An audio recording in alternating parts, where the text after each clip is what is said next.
The next item is the name of Deputy Owen Murphy. The possibility of an exemption from certain property-related taxes for over 65s who downsize their homes. Deputy, 4 minutes. Thank you, Chair, and thank you, Minister, for being available to take this question. Just because it's related to the proposal I'm putting forward in relation to the new central bank decision on mortgage rules, I think clarity is welcome. I'm not sure why they took so long to deliberate or why they went through that process at all. But it's good that we now know what their new proposals are. Of course, I'm not entirely happy with the outcome, but maybe I'm not meant to be.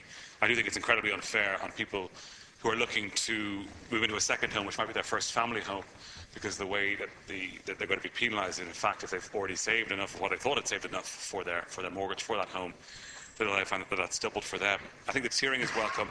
I think that clear distinction between first-time buyers moving to then people buying to let, using the percentages, I think is a smart move. But I do think for when you consider people in Dublin, that value at which the first-time buyer steps from 10% to 20% in the loan-to-value ratio, I think it's too low for people in Dublin. But nevertheless, we have a decision and we have to work with that. And hence why I'm putting this proposal today to you, Minister, because the Central Bank has made its decision in relation to loan-to-value, and now it's up to us to act on the supply side, because if we don't, certainly what is going to happen is that people who are renting in Dublin at the moment are going to find themselves as collateral damage in the moves that are currently happening, both by the central bank but then also in the property market itself in general. So we need to see how we can help free up supply. And I appreciate that the government is already working on a number of strategies in relation to building and in relation to investment. Dublin City Council this year will begin its next phase of the Dublin City Development Plan, which they'll be able to look at things like densities, height, ratios, transport infrastructure, and that will all play a part of increasing the supply as well.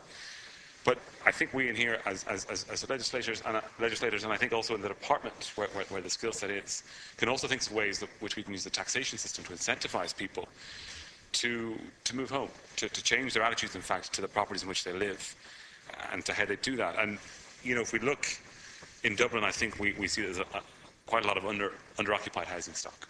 And I know that they're looking at this at the moment in the UK, and they've estimated that 47% of homes in Wales and England are under-occupied. And we do have a problem with it here in Ireland as well. And so what can we do?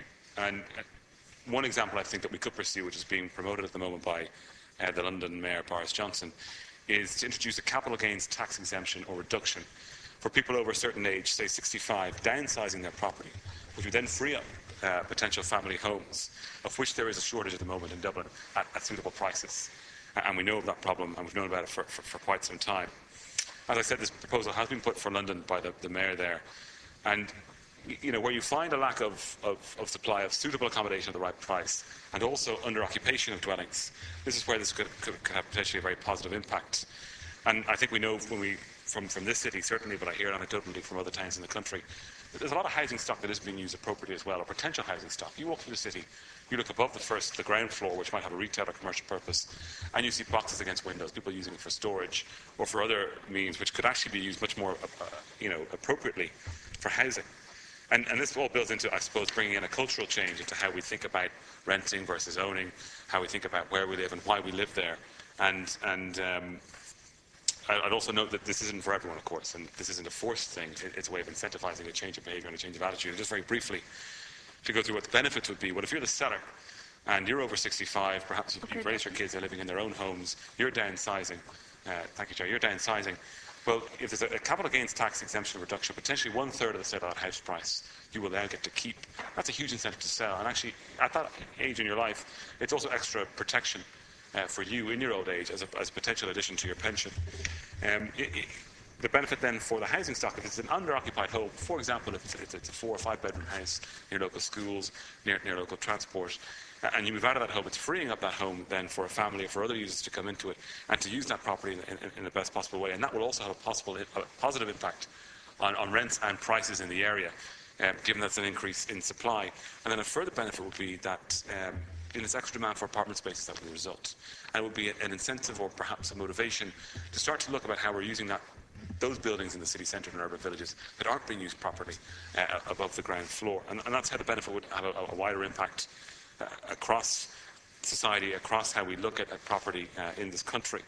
And they might have to be paired with other incentives, for example, redevelopment incentives for those types of properties. But that simple tax incentive alone, without having to build anything new, could see a very efficient way of freeing up housing stock for families who do need it, and also making sure that the people who are willing to move and who might actually want to move aren't penalised for doing so, because our CGT tax is so excessive at 1/3.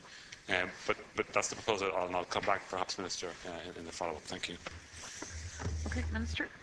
Thank you very much, Caroline. I'd like to thank Deputy Murphy for raising this important matter this afternoon. And at the outset, note his comments in relation to the central bank's decisions in relation to mortgages, and obviously, as the Deputy knows, and it's just worth me reiterating, obviously the central bank is independent and have arrived at these views. They're their position and their regulations as opposed to government's. Obviously, government accepts them. I do think it's important, though, that during the consultation period, the central bank, it does seem, took on the concerns of many people in relation to first-time buyers. I also think it's important to state that it isn't a jump just from 10% to 20%. It is quite a sliding scale, and in fact, a house at 440,000, I think it's about 15% of the deposit it works out there, and I think you have to go up to about €1 million. A house worth about €1 million, it's about 18.5% or thereabouts. So it is a sliding scale when you look at the cumulative cost of the house.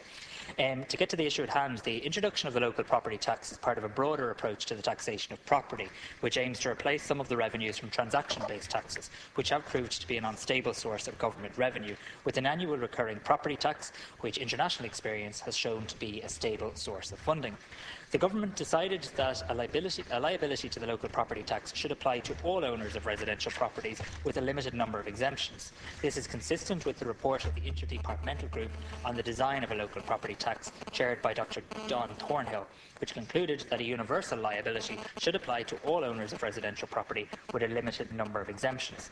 Even with the limited number of exemptions available under the legislation, I am advised by the Revenue Commissioners that, based on the most recent data available, exemptions have been claimed in respect of some 36,000 properties for the 2014 local property tax. Deputy Murphy will appreciate that reliefs and exemptions have costs, which obviously have to be paid for, and their introduction must be considered only where there is a clear economic and social policy need to be addressed. While there is no specific exemption from local property tax for people over the age of 65, people who are over that age may be exempt or eligible for relief from local property tax for another reason, or may be entitled to avail of a deferral arrangement under the provisions already contained in the legislation. Limiting the exemptions available allows the rate to be kept low for those liable persons who do not qualify for an exemption. It should be noted that where a person downsizes their residential property, assuming they stay in a similar location to the property they are selling, their local property tax liability will most likely be less than the amount they were liable for on their original property. Turning now to what might also be regarded as property-related tax, that is, capital gains tax and stamp duties. Deputy Murphy will be aware that there is already a capital gains tax exemption available for the sale of a person's principal private residence. The exemption applies to any gain made on the disposal of an individual's dwelling house, together with the land occupied up to an area of 1 acre, excluding the site of the house. Full capital gains tax relief applies where the period of occupation matches the period of ownership, and partial relief applies where the house has not been occupied by the individual for the full period of ownership. In this general area of taxation, it is also worth noting that the beneficiary of a gift or inheritance in the form of a residence or dwelling house is exempt from capital acquisitions tax, subject to certain conditions. This might be of particular relevance to elderly parents who wish to gift their residence to a child who does not own a residence in their own right. Regarding stamp duties, while there is no exemption in place, I do not consider that a rate of 1% on the purchase of a property would represent a serious disincentive to any property owner considering trading down.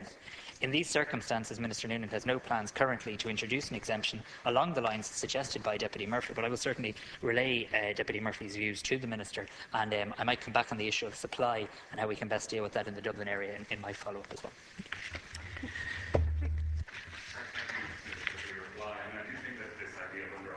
Homes in Dublin is one that needs to be addressed, and we need to find ways to incentivise people who are living in large homes and may feel they don't want to or don't need to anymore, to incentivise them to then trade down to something smaller, so that home is then freed up for a family or a number of people to come and live in it, so that we're using the property that we have at Dublin and in our urban regions in the most efficient way.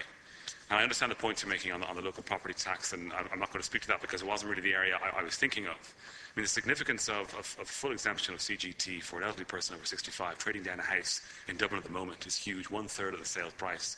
And that could be a real benefit to them in terms of their pension, as I said earlier, and securing, a certain standard of living into the future, and the other benefits that would come from downsizing as well in terms of lower costs across utilities and other things. In relation to capital acquisitions tax, Minister, because you raise it, I mean, I do think, and perhaps there's a bigger piece of work perhaps the department could embark upon, is about looking at some of these taxes that we do have, and at the thresholds and entry points. Because certainly, again in Dublin, because of the spike in property houses in Dublin at the moment, because of the supply issues, people are the parents are passing away, they're being left the home, and they have to sell the home because they cannot afford to pay the capital acquisitions tax on it. I don't think that's right, because, again, they might be able to move into the homes themselves because it might be in a renting situation. But it's an unnecessary pressure, particularly at that point in time because of the timing in which the tax is levied. But it's an unnecessary and unfair pressure, and it's certainly affecting people in all parts of Dublin, because again, at the threshold entry point. But I do feel, work was done before on our taxation system. I think the last review was done perhaps in 2009, and I've read parts of it, and from spoken to people who were involved in the process, effectively it was written to kind of come up with certain results and conclusions. Now that we're moving to a sustainable taxation model for the economy, and we've widened out and broadened the tax base, I think it's a good opportunity to now look again and see, well, what are the appropriate taxes to have, and what are the appropriate levels at which we tax people, and if there are exemptions, what are they and to whom they should apply. Thank you. Okay, Minister. Thank you. I think the point that Deputy Murphy makes in relation to thresholds and the entry points is a valid point that does deserve significant consideration. And in fact, it's an issue that Minister Noonan and myself debated in this chamber during the finance bill. And the Minister has said it's an issue he's keeping under review in terms of thresholds and entry points. So I'll relay your views again. You've also made the point that obviously there's already an incentive in the form of lower property tax on a smaller property, but also for somebody who downsizes. But there's also obviously further incentives in relation to the running costs and the energy costs. I think the nub of this issue, though, is in relation to supply. I saw some figures the other day in relation to the 4 Dublin local authorities, which I think are quite startling, which basically is that there is already sufficient planning permissions granted with no insurmountable infrastructural deficits to deliver over 20,000 housing units in the 4 Dublin local authority areas, while a further 25,000 new homes are considered permissible on existing land zoned for residential use if the landowners and the developers wished to seek those permissions. The challenge for government now in this year, and for my colleagues in the Department of the Environment, is to unleash that, is to actually harness that potential. And the government's Construction 2020 strategy, along with the forthcoming Planning and Development No. 1 bill, which has been given priority, which will include a revision to the Part 5 social housing obligations, and also the retrospective application of reduced development contributions, should hopefully start to see an activation of that land that already has planning permission, that's already zoned, that's already serviced in a large extent, and that could deliver up to 20,000 housing units in the 4 Dublin local authorities. Another point just I'll make briefly, because I know it's of interest to the Deputy and to many in Dublin. Under the local property tax legislation, the initial value of a property on the 1st of May 2013, assuming it was made in good faith, is valid until the 31st of October 2016. The next valuation date is not due until the 1st of November 2016. In advance of this, though, Minister Noonan has said that a comprehensive review of the local property tax and the impact on the liability due to increasing property prices will be undertaken. This review is currently underway. All pertinent matters are being considered by the Department, and Minister Noonan will report back to the Oireachtas well in advance of the next valuation date, which, as I say, is not until November 2016, to try and give certainty to this, which I know is an issue causing people significant concern, and we'd like to provide detail on that.